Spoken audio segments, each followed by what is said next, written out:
안녕하십니까. 재림 성도 여러분. 2021년 제2기 작년교과 영원한 하나님의 언약 교과 토의자료 제작을 맡은 다산국교회 부목사 이종수입니다. 우리 지난 한 주 동안도 잘 지내셨나요? 주님의 특별한 보호하심이 우리 성도님들의 삶 가운데 함께 하시기를 특별히 기도합니다. 어느덧 2기 마지막 교과를 공부할 시간이 되었습니다. 제13과 새 언약의 삶입니다.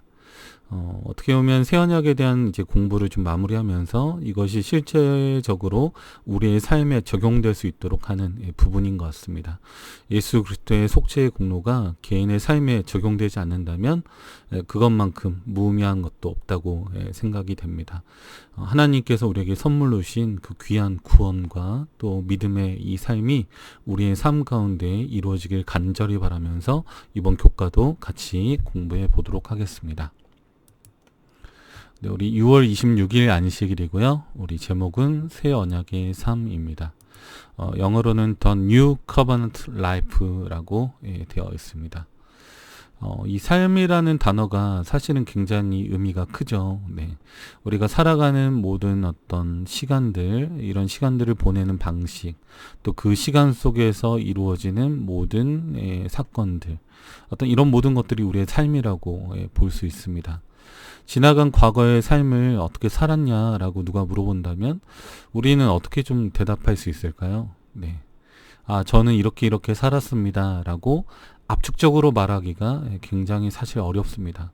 그만큼 우리 삶에는 굉장히 매우 복합적인 요소가 많이 들어있습니다. 어떤 한 사람의 삶을 보고 그 사람이 의인이다 또는 악인이다 이렇게 단정지어 말하기가 매우 어렵습니다. 그렇기 때문에 새 언약의 삶이라고 했을 때 이 삶도 어떤 하나의 방향성으로서의 우리의 삶의 방식을 말한다라고 생각합니다. 어떤 우리의 어떤 매일매일의 감정에 일희일비하는 것이 아니라 우리가 가야 될 목표와 우리가 가야 될 방향을 알고 있기 때문에 그분 안에서 끊임없이 우리가 도전하고 일어서는 우리의 어떤 이제 삶의 어떤 목표, 방식 이런 것들이 새롭게 우리에게 다가오는 것이라고 생각합니다. 오늘 이번 교과를 통해서도 우리의 삶이 온전히 하나님께 드려지고 우리의 중심에 우리의 마음속에 하나님의 사랑이 충만하게 넘쳐서 그분의 삶의 방식이 우리의 삶에 어떤 녹아내릴 수 있도록 그렇게 되는 이번 교과가 되면 좋겠습니다. 우리 오른쪽에 있는 그림은 사실은 뭐 성도님들도 눈치를 채셨겠지만 침례할 때 입는 옷입니다. 일반적으로 우리 한국에서는 이렇게 검은 그 가운을 많이 입잖아요. 어떤 죄인이라는 어떤 상징적 의미로 검은 가운을 많이 입습니다. 근데 신기하게도 저기 해외 다른 나라들에서는 하얀 가운도 굉장히 또 많이 사용합니다. 하나님 안에서 새로워졌다라는 아마 그것을 표현하는 또 색깔이라고 생각합니다. 침례라고 하는 이 내용을 그림으로 해가지고 넣어놨다는 걸 봤을 때 이 새 언약의 삶과 어떤 이 침례가 또 굉장히 연결고리가 있다는 것을 저희가 발견할 수 있습니다. 특별히 침례는 하나님 안에서 우리가 새롭게 거듭나는 것입니다. 물과 성령으로 거듭나라 라고 말씀하셨던 하나님의 명령을 의지해서 우리가 새롭게 태어나는 것입니다. 그렇게 거듭난 사람의 삶에서 발견되는 행복이 바로 새 언약을 사는 사람의 삶의 행복이라고 할 수 있습니다. 자, 그렇다면 우리는 이렇게 좀 말할 수 있겠죠. 진정한 기쁨이란 어디에서 오는가? 바로 하나님의 기쁨에서 온다. 우리가 뭐 TV에서 코미디 프로 보면서도 재밌게 깔깔깔깔 웃을 수 있습니다. 그렇죠? 근데 간단히 잠깐 동안에 지나가는 그 재미는 기품은 없죠. 그렇죠? 깊이가 없습니다. 그러니까 잠깐 아무 생각 없이 웃을 수는 있어요. 그러나 우리 삶의 여러 가지 해결하지 못하는 고민들과 또 우리 삶의 여러 가지 난관들, 어려움이 닥쳐올 때 그 상황 속에서 우리를 정말 힘있게 하고 우리를 버티게 해주는 것은 바로 하나님의 기쁨에서 오는 기쁨이다라고 하는 거 기억하시면 좋겠습니다. 우리 삶의 근원적인 목적, 우리 삶의 근원적으로 향해야 될 그런 방향, 이런 것들에 대한 모든 것들은 바로 하나님과 함께하는 데서 오는 기쁨, 또 행복, 이런 데서 온다는 거 기억하시면 좋겠습니다. 우리 그 교과에 나오는 내용 제가 중간에 좀 캡처해가지고 가져왔는데요. 같이 한번 보도록 하겠습니다. 만일 우리의 믿음이 하나님과 다른 사람들에 대한 사랑에 뿌리 내리지 않는다면 아무 소용이 없다. 그런데 이 사랑은 우연히 임하지 않고 예수님을 통해 나타난 하나님의 사랑을 바라볼 때 이르러 온다. 그 사랑의 결과로 우리의 삶은 바뀌고 우리의 마음도 변화되어 마침내 우리는 새로운 사상과 새로운 욕망과 새로운 목표를 가진 새로운 사람으로 변화하게 된다. 네. 지금 아래쪽에 좀 굵은 글씨로 써놓은 부분 있잖아요. 그러니까 우리가 변화된 결과가 무엇이냐? 새로운 사상, 새로운 욕망, 새로운 목표를 가진 새로운 사람이라고 하는 것입니다. 그러니까 새로워졌다. 그 새 언약의 어떤 그 안에 참여한다는 건 무엇이냐? 우리의 기존에 가졌던 죄악된 사상이 어떤 무너지고 새로운 사상, 하나님의 어떤 사랑과 마음으로 충만하게 되고요. 이제는 새로운 욕망, 하나님과 함께하는 기쁨, 그리고 그분과의 새로운 목표가 생긴다는 것입니다. 그러니까 이런 모든 것들이 이제 방향성의 문제죠. 그동안 내가 사랑해 왔던 것들을 뒤로하고 이제는 예수 그리스도께서 내 안에 원하시는 것들에 대한 기쁨과 열망으로 충만해진다라고 하는 그런 내용들입니다. 그런데 이 모든 것들은 우리의 이제 믿음이 이제 어디에 뿌리 내리고 있느냐가 굉장히 관건이 된다는 거죠. 그러니까 지난 시간에 우리가 공부했던 것처럼 새 언약의 믿음에 있어서 그 믿음은 우리의 것이 아니라 하나님으로부터 온 믿음이라는 것입니다. 그러니까 예를 코드를 꼽는데 그 코드가 어디에 이 전원이 연결되어 있느냐가 굉장히 중요합니다. 그러니까 powered by 어떤 우리의 이기적인 마음이라고 한다면 그건 문제가 큰 거죠. 결국에 어떤 우리의 어떤 모든 것들이 망가질 수밖에 없습니다. 그러나 새 언약의 삶은 powered by 하나님의 God's infinite love, 하나님의 무한하신 사랑에 우리가 뿌리 내리게 되면 그 사랑으로부터 온 그 힘이 우리로 하여금 새로운 어떤 방향으로 이끌어가게 되는 하나의 에너지가 된다라고 하는 것입니다. 그러니까 이런 관점에서 우리 이번 교과를 좀 계속해서 보시면 좋겠습니다. 자, 요한일서 1장 1절부터 5절까지 있는 말씀을 좀 보실 텐데요.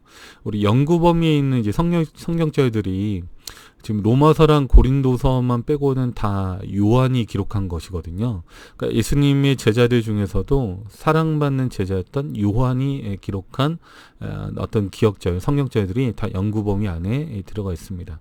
그 중에서도 첫 번째 이제 성경절은 우리 일요일 페이지하고도 우리 연결이 되기 때문에 이 부분을 좀 꺼내서 좀 보도록 하겠습니다. 우리 연구 범위는 1장 4절만 이야기해놨지만 저희는 1장 1절부터 5절까지 있는 말씀을 같이 한번 보도록 하겠습니다. 제가 읽겠습니다. 태초부터 있는 생명의 말씀에 관하여는 우리가 들은 바요, 눈으로 본 바요, 주목하고 우리 손으로 만진 바라. 이 생명이 나타내신 바 된지라. 이 영원한 생명을 우리가 보았고 증거하여 너에게 전하노니 이는 아버지와 함께 계시다가 우리에게 나타내신 바 된 자니라. 우리가 보고 들은 바를 너희에게도 전함은 너희로 우리와 사귐이 있게 하려 함이니 우리의 사귐은 아버지와 그 아들 예수 그리스도와 함께 함이라. 우리가 이것을 쓰면 우리의 기쁨이 충만케 하려 함이로라. 우리가 저에게서 듣고 너희에게 전하는 소식이 이것이니 곧 하나님은 빛이시라. 그에게는 어두움이 조금도 없으시니라. 네. 자, 이 성경에서 특별히 요한이 가지고 있는 이 사상은 특별히 요한의 생명 사상이라고도 좀 말할 수 있습니다. 제가 신학 대학원에 이제 다닐 때 이 요한의 생명 사상을 가지고 논문을 좀 썼던 적이 있습니다. 제가 이 요한의 생명 사상을 보면서 느꼈던 것은 성경은 참 생명에 관한 이야기로 가득한 책이다. 그러니까 이 성경 자체가 생명책 같아요. 성경이 우리의 생명에 대한 관심, 특별히 그 생명은 유한한 어떤 죽어 없어지는 생명이 아니라 하나님께서 본디 우리에게 주고자 하셨던 영원한 생명에 관한 이야기입니다. 그러니까 우리가 누렸어야 될, 우리가 궁극적으로 가져야 될 영원한 생명에 관한 어떤 관심과 이야기로 가득한 책이라고 하는 것입니다. 특별히 요한의 생명 사상에 있어서 가장 큰 핵심은 이 생명이 하나님과의 연결고리를 가지고 있어야 한다는 것입니다. 그러니까 요한일서 1장 1절부터 5절에 어떤 있는 말씀의 핵심도 우리의 사귐이 우리만의 사귐이 되면 안 되고 예수 그리스도를 통한 사귐이 되어서 하나님과의 사귐으로 연결되어야 한다라고 하는 것입니다. 그러니까 이게 진짜 생명이고 이게 진정한 삶의 행복이고 진정한 삶의 교제라고 하는 것입니다. 하나님은 빛이시기 때문에 그에게는 어두움이 조금도 없으십니다. 우리의 마음을 어둡게 하는 수많은 생각들, 죄책감들, 어떤 그런 것들이 우리의 마음을 힘들게 할 때 오직 하나님만이 그 문제를 해결하시고 우리의 마음속에 주님의 구원의 어떤 이 복된 소식을 우리의 마음속에 알려주신다고 하는 것입니다. 제가 예전에 2016년 2기 소그룹 교재를 쓴 적이 있습니다. 지금도 여기 안식일학교 여러분 홈페이지 보시면 소그룹 교재 목록이 있거든요. 거기에 찾아보시면 지금도 올라가 있습니다. 혹시 궁금하신 분들은 한번 보시면 좋겠고요. 제가 이제 강학교에 처음으로 인턴 전도사 나왔을 때 그때 연합회 부탁을 받고 썼던 소그룹 교재입니다. 그 책 서문 부분에 제가 좀 학창 시절에 연구했던 그 요한의 생명 사상을 바탕으로 좀 기록을 했거든요. 그 서문 부분을 제가 한번 좀 읽어보겠습니다. 성경이 가르치는 참된 생명이란 단순히 존재하는 것을 넘어서 하나님과 연결된 상태를 말합니다. 하나님의 생명에서 떠난 인간은 잠깐 보이다가 없어지는 안개와 같습니다. 우리는 이 땅에서 살다가 없어질 잠깐의 인생이 아니라 하나님과 연결된 영원한 생명에 관심을 기울여야 합니다. 우리는 그냥 무의미하게 살 게 아니라 의미와 목적이 분명한 하나님의 생명을 소유해야 합니다. 모든 인간은 하나님의 형상으로 창조되었습니다.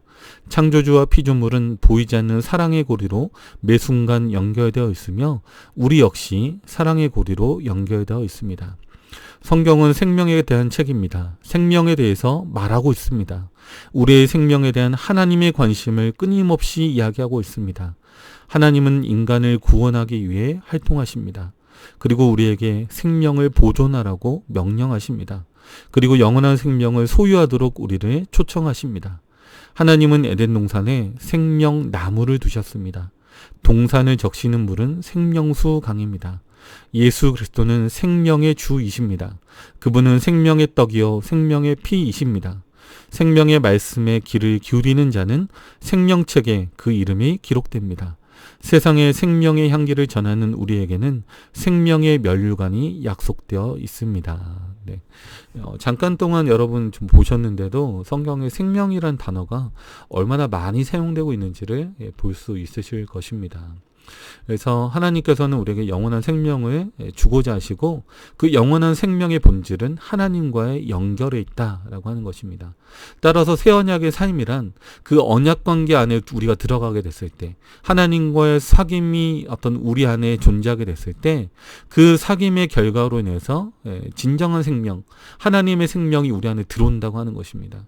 그 연결고리를 통해서 우리는 하나님께서 가지고 계시는 그 생명의 어떤 놀라운 어떤 에너지, 또 그리고 어떤 삶의 방향성, 그러니까 단순한 이 땅에서 짧게 누리고 갈 유한한 삶이 아니라 영원한 삶에 대한 갈망과 갈증을 가지고 새로운 목표를 가지고 새로운 표대를 향해서 우리가 나아가게 된다라고 하는 것입니다. 네, 우리 이제 기억절을 좀 보겠습니다. 내가 온 것은 양으로 뭘 얻게 하고요? 생명을 얻게 하고 그리고 더 풍성히 얻게 하려는 것이라. 그러니까 지금 말하는 생명이 어떤 생명인지 아시겠죠? 그렇죠? 이미 있는 생명을 말하는 게 아닙니다. 인간 우리 스스로의 생명을 말하는 게 아니에요. 하나님과의 연결성을 가진 참된 생명, 곧 하나님께서만이 주실 수 있는 영원한 생명을 우리에게 이야기하고 있다라고 하는 것입니다. 블레즈 파스칼이라고 하는 사람이 있어요. 이 사람은 아주 뛰어난 수학자이자 철학자, 신학자이고 인간 관찰자라고 할 수 있습니다. 이 파스칼은 인간 영혼 깊숙한 곳에 있는 공허, 빈터, 빈 공간을 보았습니다. 파스칼이 본 이 공간을 후세 사람들은 하나님의 모양을 한 진공, 비어있는 공간이라고 불렀습니다. 다시 말해서 무한하고 불변하시는 하나님이 아니면 그 공간은 절대로 채울 수 없는 공허, 진공, 빈 공간이라는 것입니다. 그러니까 우리 인간의 마음에는 세상의 어떤 것으로도 아무리 채우려고 해도 채울 수 없는 그 공간이 있고, 누구나 영원한 생명에 대한 갈망이 있기 때문에 비록 우리가 순간순간 다른 것으로 채우려고 한다 할지라도 그것은 절대로 채워지지 않는 부분이라고 하는 것입니다. 우리가 좀 더 넓은 집, 또 좋은 차, 좋은 어떤 뭐 여러 가지 혜택들, 또 집, 뭐 이런 거 다 마련한다고 해도 절대로 그 공간만큼은 메꿔지지 않는다는 것입니다. 파스칼은 인간이 하나님을 찾지 않는 것은 매우 어리석은 일이라고 그렇게 이야기했습니다. 오늘 이 새 언약을 공부하면서 새 언약의 삶은 우리가 지금 이 땅에서 누리려고 우리가 계획했던 그런 인간적인 삶보다도 훨씬 더 무한한 기쁨이 존재하는, 그리고 인간 본연의 어떤 이 마음속 깊이 내재되어 있는 이 빈 공간, 하나님이 빠져있는, 그렇죠? 하나님만을 채울 수 있는 그 빈 공간을 채울 수 있는 유일한 길이라는 것을 우리가 다시 한번 기억하시면 좋겠습니다. 네, 우리 176페이지 아래쪽에 있는 내용을 같이 한번 보도록 하겠습니다. 먼저 첫 번째 단락입니다. 이번 한 기 동안 우리는 언약에 대해 공부했다. 언약의 의미를 가장 단순하게 요약한다면 하나님께서 이것이 내가 너희를 죄로부터 구원하는 방법이다라고 말씀하시는 것과 같다. 네. 우리 1과부터 꾸준히 지금 13과까지 공부해 오면서 바로 이 언약이라고 하는 것이 우리를 죄라고 하는 문제에서 해결하는, 그 죄로부터 우리를 구원하는 하나님의 해결책, 방법이라고 하는 것입니다. 이 언약이 그럼 어떻게 이 새로운 해결책이 되느냐라고 하는 것들은 우리가 계속해서 봐왔습니다. 바로 예수 그리스도의 십자가, 그분의 놀라운 희생, 그분의 사랑이 이 바로 우리의 죄로부터 우리를 구원하는 하나의 놀라운 해결책이다라고 하는 것입니다. 자, 그리고 이제 아래 박스에 있는 부분 좀 보도록 하겠습니다. 우리는 그 언약의 축복을 누리기 위해 그 장엄한 날이 오기까지 기다려야만 하는 것은 아니다. 주님께서는 현재 우리의 삶을 중요하게 여기시며 지금 우리가 최선의 삶을 살기를 원하신다. 언약이란 내가 이것과 저것을 행하면 먼 훗날의 상급을 받게 될 것이다 라는 식의 거래가 아니다. 선물로 주어지는 상급은 믿음으로 언약관계에 들어간 자들이 지금 여기서도 누릴 수 있는 축복이다. 자, 우리가 새로운 언약 관계 안에 들어왔는데, 그 언약 관계에 들어온 우리가 하나님과의 교제와 사귐을 통해서 얻게 되는 이 축복은 먼 훗날 우리가 이 지약 세상을 떠나서 마침내 예수님이 재림할 때 그때만 누릴 수 있는 기쁨은 아니라는 것입니다. 하나님과의 사귐과 교제는 우리가 새 언약 안에 들어가는 그 순간부터 이루어지는 놀라운 체험이고, 이것은 실제로 우리의 삶을 변화시키는 경험이고 우리의 삶 가운데 실제적으로 나타나는 놀라운 축복이다라고 하는 부분입니다. 그러니까 이것은 추상적인 것이 아니라 실제로 우리의 삶 속에서 이루어지는 놀라운 삶의 변화를 이야기한다라고 하는 거 기억하면 좋겠습니다. 우리 영어로 이 부분 좀 되어 있는 부분들 같이 한번 좀 보겠습니다. The Lord cares about our lives now. 하나님께서는, 예수님께서는 지금 우리의 삶을, 지금 바로 우리의 삶을 cares about, 관심을 가지고 돌보신다라고 하는 거죠. He wants the best for us now. 지금 우리에게 최선의 것들을 요구하신다, 원하신다. The covenant is not some deal where you do this and this and this and then. 좀 재미있는 표현이에요. 그러니까 우리 한글 교과에서는 어떤 이 언약이라고 하는 게 이것과 저것 행하면 먼 훗날에 상급을 받게 될 것이다. 이렇게 지금 표현해 놨는데 영어에서는 좀 더 재밌게 놨습니다. 너가 이것도 행하고 저것도 행하고 이것도 행하고 and then, 그리고 나서 long way off, 길이 끝나는 지점에서 받게 되는 그런 보상이 아니라고 하는 것입니다. 우리가 하나님을 향해서 가는 길, 새 언약 안에 들어와서 마침내 회복될 새 하늘과 새 땅을 향해 가는 이 길의 여정에서도 충분히 그 언약의 축복을 우리는 경험하게 된다는 것입니다. 그러니까 마치 이런 거죠. 이 하늘까지 가는 이 길을, 길 끝까지 가면 우리는 축복을 받을 거야 라고 생각하고 버텨서 아무런 기쁨과 소망도 없이 정말 밋밋하게 이 세상을 정말 힘들게 걸어가서 그 길의 끝에서 얻는 보상이 아니라 이 길을 걸어가는 동안도 우리는 기쁨으로 걸어갈 수 있다는 것입니다. 참 신기하죠, 그렇죠? 네. 그래서 억지로 신앙하는 사람들, 억지로 구원받으려고, 야, 나는 구원받을 거야. 막 이렇게 믿음을 막 이렇게 어떤 과제 수행하듯이 힘들게 하는 것들은 옳지 않다는 것입니다. 네. 참 재밌죠, 그렇죠? 그러니까 그 길의 끝에 있는 보상이 아니라 이 길을 걸어가는 여정 속에서도, 그 길을 걸어가는 중에서도 우리가 매일매일 경험할 수 있는 하나의 놀라운 축복이라는 것입니다. 여기 보면 the reward, 그 보상은 the gift, 선물이라는 것입니다. 네.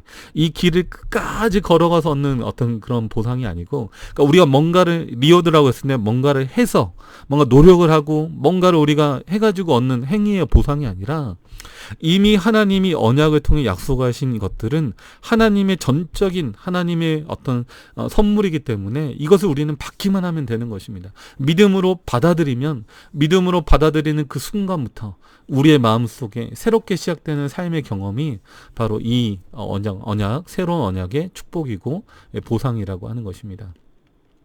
They are blessings that those who by faith enter into the covenant relation.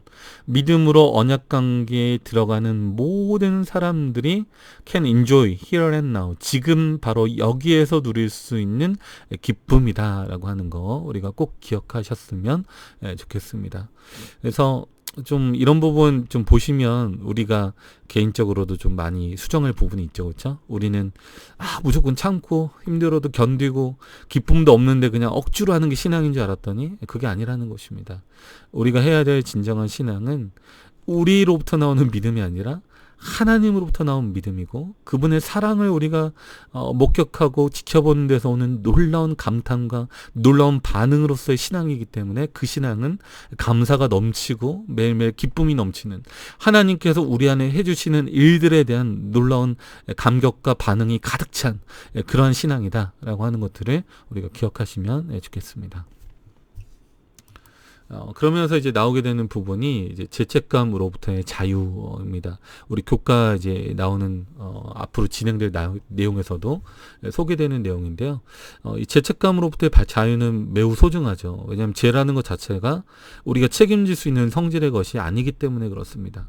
그러니까 우리는 우리 자신이 책임지려고 하지만 우리는 절대 그 죄를 책임질 수가 없습니다. 그렇죠?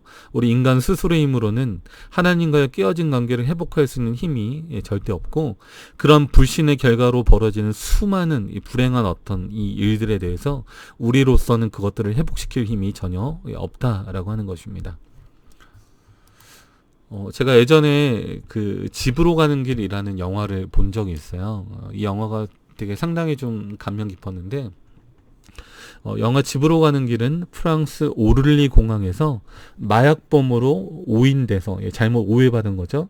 마르티니크 섬 감옥에 수감된 평범한 주부 정연과 아내를 구하기 위해 애타게 세상에 호소하는 남편의 실화를 그린 작품입니다. 일명 장미정 사건으로 불리는 이 사건은 실화인데요. 2004년 10월에 발생한 일이고 2006년 KBS 추적 60분에도 소개된 바가 있습니다. 당시에 평범한 주부였던 장미정 씨가 프랑스 오를리 공항에서 남편의 친구의 부탁으로 가방을 운반해 주었어요. 근데 그 가방에 뭐가 들어있는지도 몰랐습니다. 근데 그 가방이 사실은 마약이 들어있었던 거죠. 그러면서 마약 운반범으로 검거돼서 카리브해 인근 마르티니크의 디코스 교도소에 1년 4개월 동안 수감되게 됩니다. 근데 이제 어떻게 보면 이제 포인트는요, 물론 이제 자기가 알고 한 행동은 아니지만 마약을 어떻게 보면 운반한 거였기 때문에 거기에 대한 어떤 그 범죄 행위 때문에 결국에 프랑스 교도소에 이제 감금이 되는데요. 무려 1년 4개월 동안이나 수감이 됐다는 것입니다. 그러니까 이렇게 긴 시간 동안 재판도 제대로 받지 못하고 수감되는 경우는 매우 드물잖아요. 근데 알고 봤더니 이게 이제 다음부터가 포인트인데요. 이미 한국에서 진범이 누군지가 이제 밝혀져서 수사 과정에서, 그래서 이 장미정 씨에 대해서는 무죄가 이미 선고가 됐어요. 그래서 그 무죄가 선고된 어떤 재판 판결문을 프랑스에 있는 한국 대사관에다가 전송을 했는데, 이 대사관 직원이 다른 이제 문서들하고 섞어서 캐비넷에 넣어버린 겁니다. 그러니까 그 문서가 온 것을 전달해야 되는데 전달하지 못하고 캐비넷 안에 넣어버리게 된 거죠. 그러니까 이미 무죄라는 것을 밝혀줄 수 있는 문서가 왔음에도 불구하고 그 문서가 재판정 프랑스 쪽에 전달이 되지 않았기 때문에 장미정 씨가 억울하게 1년 4년 동안 수감돼 있다가 나중에서야 무죄 어떤 판결을 인정받고 다시 한국으로 돌아오게 되는 그런 과정을 그렸습니다. 근데 이 장미정 씨가 나중에 한국에 올 때 얼마나 어떻게 보면 기쁘겠어요. 그렇죠? 1년 4개월에 힘들고 어려웠던 그 시간을 뒤로하고 마침내 집으로 갈 때 그 집으로 가는 여정이 얼마나 행복했을까요. 그렇죠? 예. 그러니까 어떻게 보면 저는 이런 걸 보면서 이런 생각을 합니다. 예수님이 십자가에서 그분께서는 모든 사람의 죄를 속죄해 주시기 위해서 돌아가셨고 그 대속의 공로는 모든 사람을 위해 주어져 있는데 그 무죄 선언에 대한 것들을 우리가 적용시키지 않으면, 우리가 그것을 받아들이지 않으면 우리 아무 소용이 없다는 것입니다. 그렇죠? 하나님께서는 이미 우리에게 주셨어요. 그분의 십자가의 놀라운 희생을 우리에게 주셨고 그 속죄의 공로를 우리의 마음에 받아들이게 되면, 우리가 그것을 인정하고 받아들이게 되면 우리가 죄책감을 더 이상 우리가 스스로 책임질 필요가 없다라는 것을 이미 알려주셨습니다. 사단이라고 하는 존재, 하늘의 천사정이었던 루스벨이 최초의 반역을 일으켰고 그 반역에 참여하는 것 때문에 우리 인간이 같은 심판의 대상에 들어가게 되는 것이죠. 그러나 그런 모든 죄된 것들에 대한 어떤 모든 것들이 하나님께 대한 반역, 이 반역에서 비롯되기 때문에 이 반역적인 태도를 나는 포기합니다. 더 이상 그 길을 가기를 원하지 않습니다. 그러나 내 힘으로 그게 스스로 잘 되지 않습니다. 왜? 우리가 죄 가운데 태어나서 죄된 생각으로 살기 때문에 주님, 제 이 반역된 태도를 고치기가 너무 어렵습니다. 하나님, 저를 다시 회복시켜 주십시오라고 하나님께 우리가 간구할 때 우리가 그렇게 하고자 원하지만 그렇게 되지 않는 부분에 대해서 예수님께서 이길 힘을 주시고 우리로 하여금 승리하게 하시기 때문에 우리가 할 수 있는 것은 무엇입니까? 예수 그리스도의 속죄의 공로를 받아들이고 의지하면서 믿음으로 주님 앞에 나아가는 것입니다.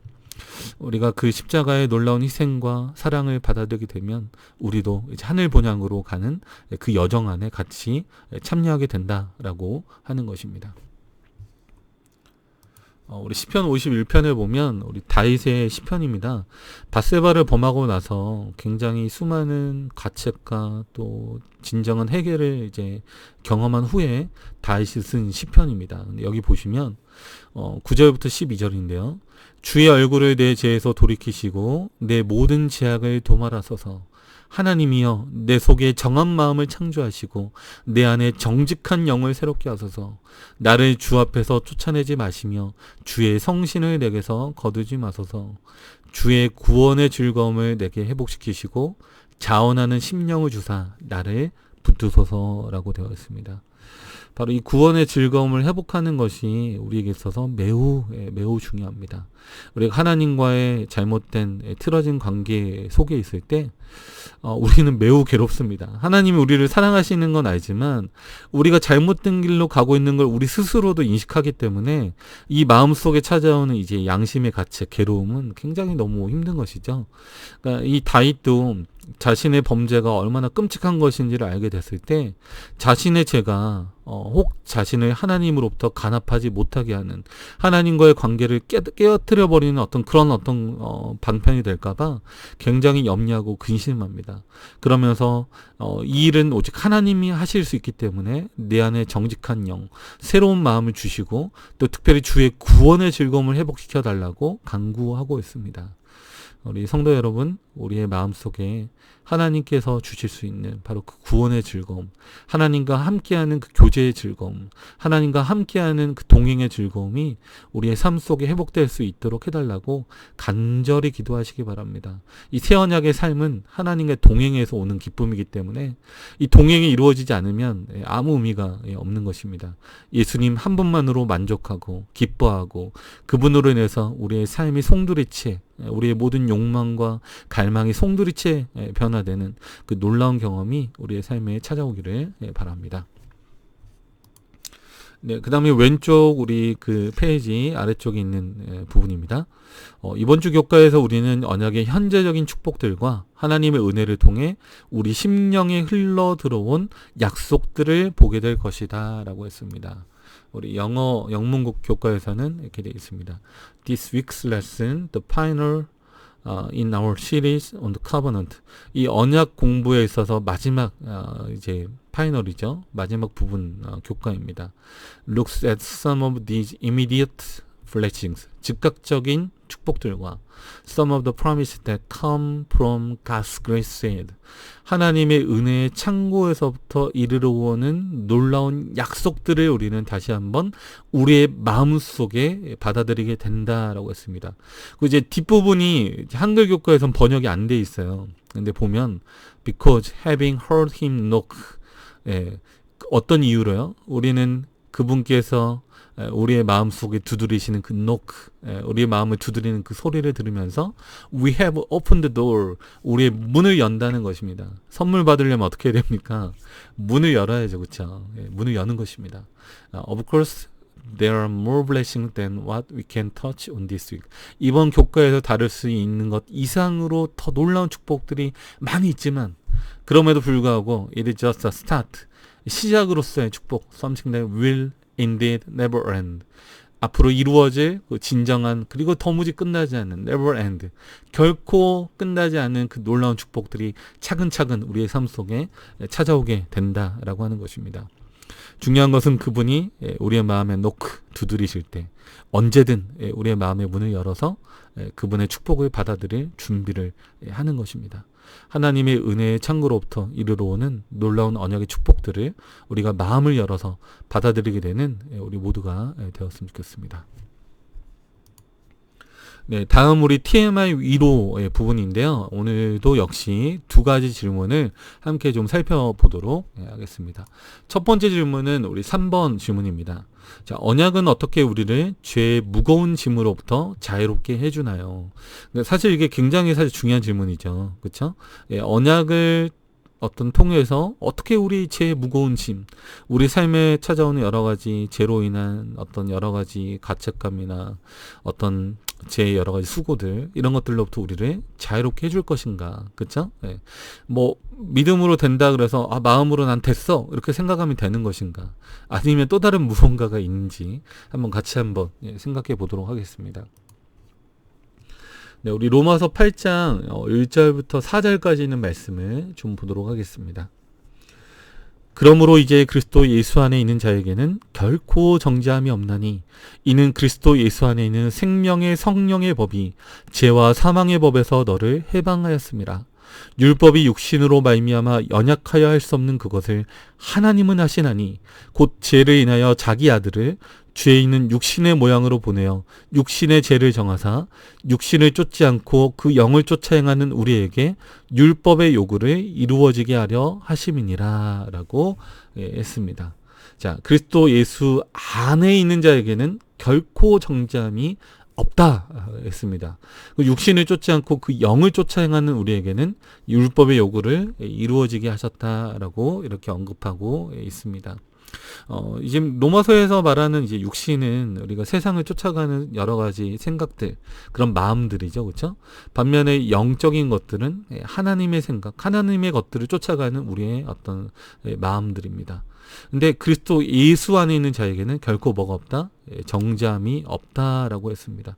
우리가 그리스도 예수 안에 있으면, 그분 안에 있으면 우리는 결코 정죄함이 없다는 것입니다. 예수님께서 우리를 품어주시고 또 안아주시고 그분의 사랑 안에서 우리를 보듬어 주시기 때문에 그분의 사랑 안에 있는 우리에게는 이제는 결코 정죄함이 없다라고 이렇게 말씀해 주고 있습니다. 특별히 또 로마서는 굉장히 법적인 칭의 부분도 굉장히 중요하게 이제 생각하고 있거든요. 그래서 우리가 첫째 아담의 족보 안에 있을 때는 다 죄인이었죠. 그러나 이제 둘째 아담, 예수님의 족보 안에 들어갔을 때 우리는 이제 새로운 존재로 거듭난 것이고 이제는 그분 안에 있기 때문에 우리에게는 결코 정죄함이 없게 되는 것입니다. 자, 그러면서 좀 죄에 대한 용어가 몇 가지 좀 우리가 알아볼 필요가 있는데요. 우리가 보통 근원적인 죄가 있습니다. 영어로 sin이라고 하는 죄가 있고요. 우리가 멸망받게 되는 것은 그 죄 때문에 멸망받게 되는 게 아니라 죄를 고집하기 때문에 사실 그렇습니다. 그러니까 예수님께서는 십자가에서 죄의 문제를 해결해 주셨죠. 근데 그 해결해 주신 죄를 끝까지 우리가 버리지 않고 가지고 고집하고 있으면 그것이 바로 죄악이 되는 거죠. 우리의 마음속에 죄를 계속 품고 있는 것입니다. 죄를 하나님께서는 멀리 버리시려고 하는데 여전히 그것을 붙잡고 있기 때문에 우리가 하나님과의 반역적인 관계, 태도 이런 것들 때문에 결과적으로 우리는 멸망으로 갈 수밖에 없다라고 하는 것입니다. 자, 그리고 또 하나의 용어가 있는데요. 죄과라고 하는 것입니다.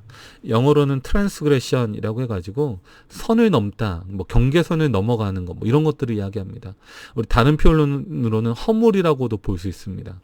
그러니까 죄가라는 말이 한자로 하면 허물죄, 허물과 이런 뜻이기 때문에 그냥 보통 우리말로 하면 그냥 허물입니다. 허물. 허물이라고 하는 거는 어떤 죄의 어떤 원인이 되는 어떤 과실들인데 좀 차근차근 한번 좀 보도록 하겠습니다. 본질적인 죄로 인해 파생되어지는 죄의 부산물들이 있습니다. 그러니까 죄를 고집하여 만들어지는 죄악에 대한 문제가 있는 거죠. 이것은 이제 마음에 품은 악을 버려야 합니다. 버리지 않고 끝까지 우리가 가지고 있으면 이 죄악 때문에 우리는 결과적으로 멸망받게 되어 있습니다.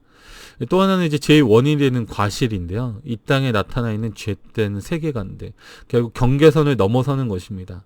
그러니까 우리 하나님의 사람들이 자꾸 세상에 있는 것들의 어떤 모습을 보면서 그것들에 대한 탐욕과 욕심, 잘못된 가치관이 들어와가지고 우리의 상상력, 마음이 타락하게 되고, 그래서 어려서부터 생각하는 게 항상 악하잖아요. 그렇죠? 그러니까 우리가 죄인이기 때문에 어쩔 수 없이 범하게 되는 수많은 허물들이 있습니다. 이런 죄의 과에 대해서는 우리가 하나님께 계속해서 이 문제를 해결해 달라고 기도해야만 합니다. 그렇죠? 우리가 영원한 하늘에 들어가기 전까지는 이 죄과 허물에 대한 문제가 끝까지 우리를 괴롭히게 될 것입니다. 그러니까 본질적인 죄의 문제를 하나님이 해결하셨음에도 불구하고 이 죄의 원인이 되는 과실, 죄를 범하게 만드는 이런 어떤 요인들이 있는데 우리가 그동안 지어왔던 수많은 죄된 것들이 우리 안에 남아있어서 그런 것들이 상상력의 타락, 생각하는 것들의 가치관을 완전히 망가져버렸기 때문에 원치 않게 내 마음은 원치 않은데 자꾸 그쪽으로 범하게 되는 어떤 죄된 허물들이 있다라고 하는 것입니다. 원치 않으나 행하게 되는 모든 악한 일, 뭐 이런 것들을 이야기합니다. 시편 51편 1절부터 3절에 보면 이렇게 되어 있습니다. 선지자 나단이 저에게 온 때에 하나님이여 주의 인자를 쫓아 나를 긍휼히 여기시며 주의 많은 자비를 쫓아 내 죄가를 도말하소서. 나의 죄악을 맑게 시키시며 나의 죄를 깨끗이 제하소서. 대저 나는 내 죄가를 아오니 내 죄가 항상 내 앞에 있나이다. 내 마음의 생각과 가치관이 얼마나 어긋나 있는지를 우린 너무 잘 알고 있는 거죠. 그리고 한번 했던 것들, 그런 유혹에 빠졌던 것들은 결과적으로 우리를 계속해서 그 같은 유혹으로 빠지게 만들고 있거든요. 그러니까 우리 보통 중독이라고도 많이 하는데 알코올 중독, 그다음에 도박 중독, 술 중독, 우리의 힘으로 빠져나올 수가 없어요. 그러니까 이런 죄를 어떻게 보면 해결하지 못하는 우리의 어떤 이 내면의 어떤 약함, 그러니까 이런 것들을 보면서 하나님, 우리가 죄의 모습을 봅니다. 끊임없이 우리를 하나님과의 반역적 태도로 계속해서 몰고 가는 수많은 죄된 생각들, 탐욕들, 욕심들, 이기심들, 이런 것들이 우리 안에 존재하는데 하나님 이것들을 해결해 주십시오라고 기도하는 것입니다. 우리 요즘 이제 코로나 바이러스도 그렇잖아요. 이 나만 깨끗한다고 되는 게 아니에요. 그렇죠? 우리 밖에 나가면 언제든지 감염될 수가 있어요. 그렇죠? 네. 그러니까 이게 사실 그런 겁니다. 죄라고 하는 게 이 세상은 죄악된 세상이기 때문에 내가 혼자 내 죄의 문제를 다 해결했다고 해서 다 해결되는 게 아니에요. 죄된 세상이기 때문에 여기저기 죄악된 것들이 너무 가득해. 그래서 나는 하나님 기도하면서 하나님 이 문제를 해결해 주십시오. 주님 안에 거듭나 새롭게 되길 원합니다. 라고 기도하고 밖에 나왔는데 어떻습니까? 내 앞에 순식간에 또 내 앞에 자리 잡고 있는 수많은 유혹들이 막 주변에 널려 있는 것입니다. 자연스럽게 우리의 발걸음이 어때요? 그쪽을 향하게 될 때 우린 또다시 이제 내 자신의 연약함에 대해서 한탄할 수밖에 없는 거죠. 하나님, 저 방금 기도하고 나왔는데, 방금 주님 사랑 안에 잠겨 살겠다고 말하고 나왔는데 주님 어떻게 합니까? 또다시 여기 가고 있는 거예요. 나도 모르게 그걸 하고 있는 거예요. 그렇죠? 예. 그러니까 이런 것들을 해결하기 어려울 때 하나님 어떻게 하면 되겠습니까? 하나님, 내 죄를 위해서 십자가에 돌아가셨다는 것을 제가 믿고 받아들이고 인정합니다. 그러나 여전히 잿된 세상에 사는 저의 주위에 잿된 유혹들이 너무나 많고, 이 죄로 인한 이 결과들이 또는 여러 허물들이, 과실들이 너무나 많습니다. 주님, 이걸 어떻게 해결하면 좋겠습니까? 라고 하는 거죠. 자, 시편 32편 1절 5절에는 이렇게 되어 있습니다. 허물의 사함을 얻고 그 죄의 가리움을 받는 자는 복이 있도다. 내가 이르기를 내 허물을 여호와께 자복하리라 하고 주께 내 죄를 아뢰고 내 죄악을 숨기지 아니하였더니 곧 주께서 내 죄의 악을 사하셨나이다. 네. 그래서 의인과 악인의 차이는 다른 게 아니라, 그렇죠? 악인은 자기가 악인인지 잘 모르는 거고요. 의인은 자신의 마음속에 가득한 이 죄악, 죄의 문제를 명확하게 알기 때문에 하나님 앞에 그것을 내어놓는 것입니다. 그래서 언약이라고 하는 건 다른 게 아니에요. 하나님께 그것들을 가져다 놓는 것입니다. 왜? 하나님께서 이것들을 해결해 주겠다고 약속하셨기 때문에 언제든지 하나님 앞에 가서 주님, 제 죄의 문제를 해결해 주십시오. 이 허물의 어떤 이 문제들을 해결해 주시고 제 죄를 주님 완전히 도말해 주시고 주님 해결해 주십시오라고 기도하게 된다라고 하는 것입니다. 언약의 축복은 일단은 법적인 칭의가 주어졌다는 것이고요. 또 하나는 그리스도 안에서 얻는 평안함입니다. 더 이상 이걸 내가 책임지지 않아도 되는구나. 그러면서 하나님 앞에 그 문제를 우리가 가져가는 것입니다. 마치 구약시대 때 어떤 범죄한 죄인들이 양을 끌고 성소 앞에 가서 그 죄를 양에게 전가했던 것처럼 우리는 하나님 앞에 가서 이 죄의 문제들을 그분 앞에 내어놓는 것입니다.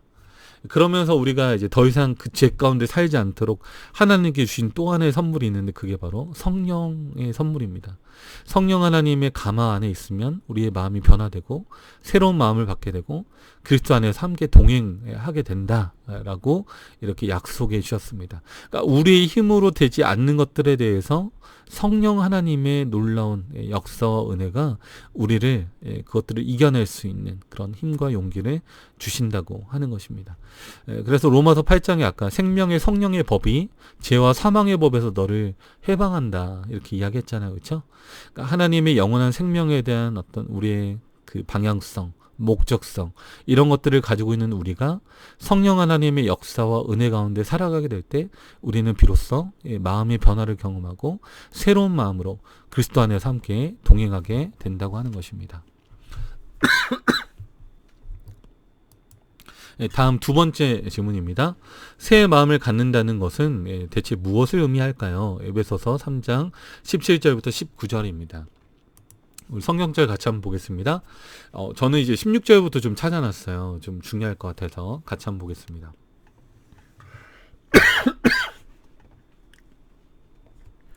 그 영광의 풍성을 따라 그의 성령으로 말미암아 너희 속사람을 능력으로 강건하게 하옵시며 믿음으로 말미암아 그리스도께서 너희 마음에 계시게 하옵시고 너희가 사랑 가운데서 뿌리가 박히고 터가 굳어져서 능히 모든 성도와 함께 지식에 넘치는 그리스도의 사랑을 알아 그 넓이와 길이와 높이와 깊이가 어떠함을 깨달아 하나님의 모든 충만하신 것으로 너희에게 충만하게 하시기를 구하노라. 네, 16절이 빠지면 안 되겠죠, 그렇죠? 그 영광의 풍성을 따라 그의 성령으로 말미암아 너희 속사람을 능력으로 강건하게 하옵시며 믿음으로 말미암아 그리스도께서 너희 마음에 계시게 하옵시고 너희가 사랑 가운데서 뿌리가 박히고 터가 굳어져서 라고 이렇게 이야기했습니다. 그래서 예수님의 십자가의 희생과 그 사랑을 우리가 매일 묵상하는 가운데 성령 하나님의 역사 안에서 우리의 속사람이 날마다 강해진다면, 건강해진다면 우리는 세상의 여러 유혹과 어려움, 시련에도 불구하고 마침내 승리하고 우리가 하늘도성으로 가는 그 모든 여정에 있어서 하나님과의 교제를 최우선으로 삼으면서 그런 교제의 기쁨 가운데서 우리가 살아간다라고 하는 것입니다. 그래서 그분의 사랑의 넓이, 길이, 높이, 깊이 이런 것들을 점점 알아갈수록 우리의 마음에 풍성하게 임하는 그분의 놀라운 사랑을 우리가 체험적으로 경험하면서 우리의 기쁨이 충만하게 된다라고 하는 것들 우리가 알게 됩니다. 우리 오순절 사건 때 성령 하나님께서 놀랍게 임해 주셨던 것처럼 우리의 마음속에도 성령의 역사가 반드시 필요합니다. 요한복음 3장 5절부터 7절에 보면 밤중에 찾아왔던 니고데모에게 예수님은 이렇게 말씀해 주셨습니다. 예수께서 대답하시되 진실로 진실로 내게 이르노니 사람이 물과 성령으로 나지 아니하면 하나님 나라에 들어갈 수 없느니라. 육으로 난 것은 육이요 성령으로 난 것은 영이니 내가 내게 거듭나야 하겠다는 말을 기이 여기지 말라라고 했습니다. 이전에 우리는 이제 죽고 십자가 앞에서 죽고 그 죄된 우리는 죽고 하나님을 새롭게 거듭나고 태어나야 한다라고 하는 것입니다. 예전에 잘못된 것들을 쫓아가던 이 잘못된 사람, 이 본질적으로 죄인으로서 수많은 것들을 이 죄를 탐닉하고 좋아하던 죄된 자아는 죽고 새로운 하나님 안에 새롭게 거듭난 사람으로 우리가 태어나야 한다라고 하는 것입니다. 근데 우리 침례받고 나서 어떤가요? 물로 침례받았다고 하루아침에 막 순식간에 바뀌나요? 아닙니다. 성령의 침례가 필요합니다. 물의 침례가 우리가 물에 완전히 잠기는 것처럼 성령의 침례도 똑같아요. 물의 침례가 완전히 잠겨야 되잖아요. 그렇죠? 예. 우리 세례 아니고 침례잖아요. 성령의 침례도 똑같아요. 성령의 침례도 성령 안에 완전히 잠겨야 되는 것입니다. 근데 자꾸 성령 안에 잠기지 않고 나오려고 하니까 그게 문제예요. 하나님의 영의 지배 안에 우리가 완전히 머물러 있으면 그 속에 잠겨 있으면 되는 거예요. 근데 자꾸 이제 삐져나와요. 자꾸 어디 가고 싶어. 성령의 지배 안에 있지 않고 자꾸 거기서 벗어나는 것입니다. 그러니까 우리 성령 침례 매일매일 새롭게 우리가 받아야 될 필요가 있습니다. 성령 안에서 매일 잠겨서 살 수 있도록 아침부터 우리는 아침부터 기도하는 마음으로 시작하시고 말씀과 말씀의 묵상으로 하루를 열면 성령의 충만한 임재 안에서 우리가 살 수 있을 거라고 생각합니다. 우리의 마음이 자꾸 벗어나려고 하면 어떻게 해야 될까요? 성령 하나님의 지배 안에 들어갈 수 있도록 계속해서 기도하고 또 멈춰서 하나님께 간구하고 우리가 그분 안에 거할 수 있도록 이렇게 하면 좋겠습니다. 시대소망 171페이지입니다. 마음의 냇물이 맑게 되려면 먼저 마음의 샘이 정결하게 되어야 한다. 자기 자신의 행위로 율법을 지킴으로 하늘에 이르고자 힘쓰는 자는 불가능한 것을 시도하고 있는 것이다. 단지 율법주의적인 종교, 곧 경건의 모양만을 가진 자에게는 안전함이 없다. 그리스도인의 생애는 옛것을 변경하고 개량하는 것이 아니라 본성을 변화시키는 것이다. 자신과 지혜에 대하여는 죽고 전혀 새로운 생명으로 나오는 것이다. 이런 변화는 성령의 효과적인 역사에 의해서만 이루어질 수 있다라고 하는 것입니다. 자, 마음의 문을 열고 하나님이 우리 안에 들어오실 수 있도록 우린 초청하면 됩니다. 그분께서 우리 안에 역사하시는 그 놀라운 역사를 통해서 우리에게 어떤 언약의 선물들이 이르러 오는지를 우리는 경험하면 되는 것입니다. 지금 방금 읽어드렸던 시대의 소망 171페이지 내용이 니고데모 챕터입니다. 니고데모가 그날 밤에 회견을 통해서 아주 깊은 인상을 받게 되고 그 후로부터는 생명을 얻고자 하는 관점으로 성경을 보게 됐다. 이렇게 이 예언의 신은 이야기하고 있거든요. 그러니까 그 전까지는 뭔가 자기 이기적인 마음으로 성경을 읽었다면 이제는 진정으로 진짜 영원한 생명을 갈망하는 마음으로 참된 생명에 대한 하나님과의 연결고리를 어떻게 하면 확보할 것인가, 하나님이 어떻게 하면 내 안에 역사할 것인가, 그런 마음으로 성경을 읽게 되었다라고 하는 것입니다. 우리 모두도 우리의 능력으로 우리의 힘으로 하는 것이 아닙니다. 새 언약의 삶은 하나님께서 해주신 일에 대해 우리가 마음으로 초청하고 받아들이는 것입니다. 우리의 마음의 문을 열고 하나님께 주시는 놀라운 언약의 축복들을 경험하고 우리가 받아들이는 것, 이것이 바로 새 언약의 삶이라고 할 수 있습니다. 억지로 내 인간의 노력을 하는 것이 아니라 우리의 마음속에 역사하신 하나님, 내가 할 수 없기 때문에, 내가 도무지 할 수 없는 일이기 때문에 하나님께서 해주신 일에 대해서 그분의 희생과 그분의 공로를 감사하면서 매일매일 정말 너무나 주님의 은혜에 감격하는 마음으로 그렇게 사는 것이 바로 새 언약의 삶이라고 하는 것입니다. 지난 한 주 동안 또 이 언약에 대해 공부하면서 우리 성도님들의 삶 가운데서도 놀라운 하나님의 사랑이 다시 한번 충만하게 넘치게 되기를 간절히 기도합니다.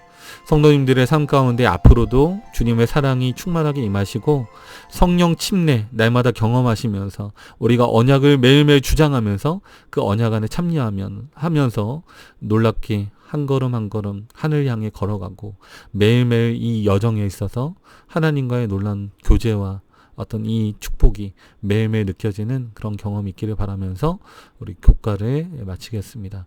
지난 한 주 동안 고생 정말 많으셨고요. 수고 많으셨습니다.